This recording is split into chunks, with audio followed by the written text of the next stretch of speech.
والسلام عليكم ورحمة الله وبركاته والسلام على أرواح الشهداء. We honor first and foremost and above all else the martyrs and the parents and children and relatives of the martyrs without whom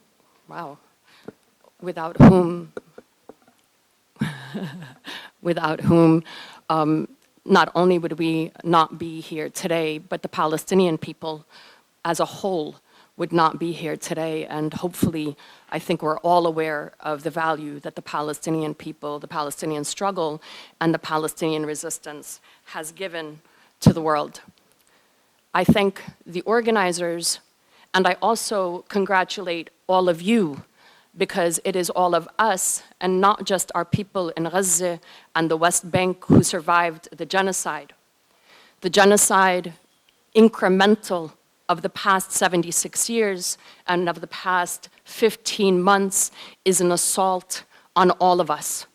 And not just an assault on the conscience and the spirit, but it is an assault on our very neurobiological composition. And so I congratulate all of you, but especially the Palestinians among you who have survived an inexplicable and unprecedented amount of sorrow and qahr and illness and loss. So this victory is a victory for all of you. And it is perhaps one of the greatest tragedies of modern history that the Palestinian people, who are the people of prophets, the people of philosophers and poetry who taught the world the definition and the formula for peace, that these most hospitable people were turned into hostages in their own lands. And it is through the destruction of life and society and community and bodies and limbs in Gaza that life was breathed in not only to the Palestinian struggle, but life was breathed into the rest of the world.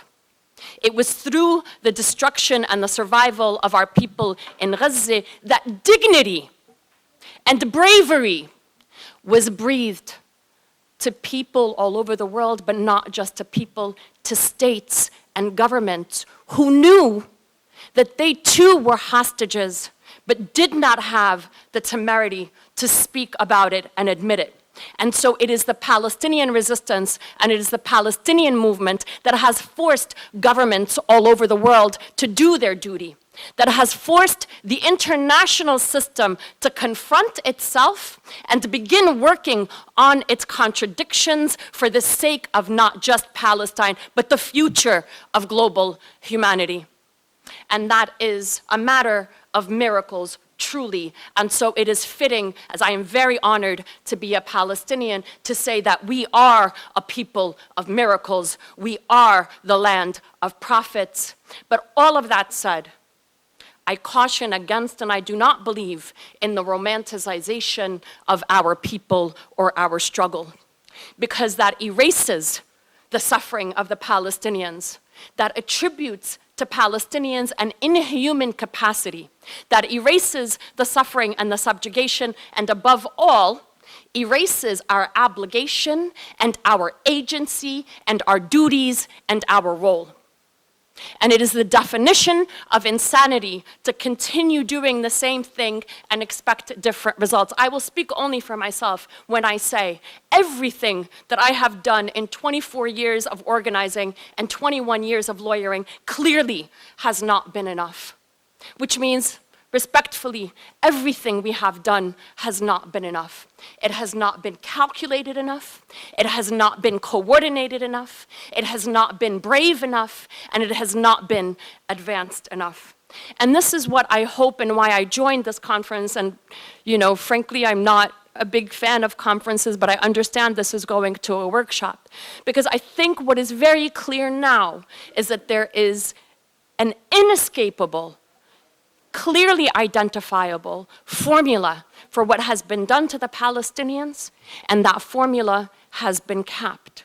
And I think where we must begin is to understand and be honest with ourselves permanently, not just internally, in all of our work, these basic axioms.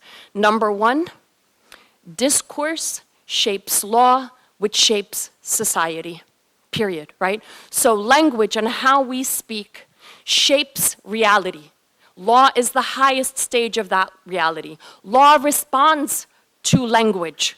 So we must understand the importance of having clear, calculated, coordinated discourse from which we do not veer. We've seen this to be the Israeli and the Zionist project, well calculated for decades now. Number two, Palestinians have been a subject of a project of psycho, social, cultural, legal, and intellectual engineering, right? By way of a coordinated, calculated, single, corrupt operation, which in the legal world we call RICO in the US, in the international legal world, joint criminal enterprise. And this enterprise has identifiable tactics that we must study and work against, and identifiable actors that we must approach one by one, looking at every system for its parts and understanding that we also have the capacity to maneuver in the same way. And we have been doing that, I'm sure many of you have been doing that with great success. What we need to do now is coordinate how we access all those systems and their parts.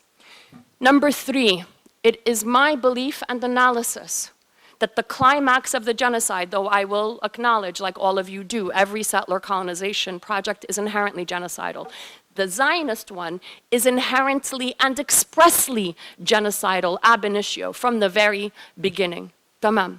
But the real climax and the beginning of the genocide was launched at the moment that the terrorism framework was launched against Palestinians. This was the epitome of the dehumanization and the genocide of Palestinians. You look at the general's plan in northern Gaza, and we briefed this out for a few governments, and we said, look, they're deeming everybody terrorists, and they're going to kill everybody on the basis that anybody has remains. It began with this otherizing of this is a good Palestinian, this is a bad Palestinian, became this is a designated terrorism organization, this is not a terrorism organization, and the circumference of Zionist violence expanded as the space for Palestinian life decreased, climaxing in the north of Gaza.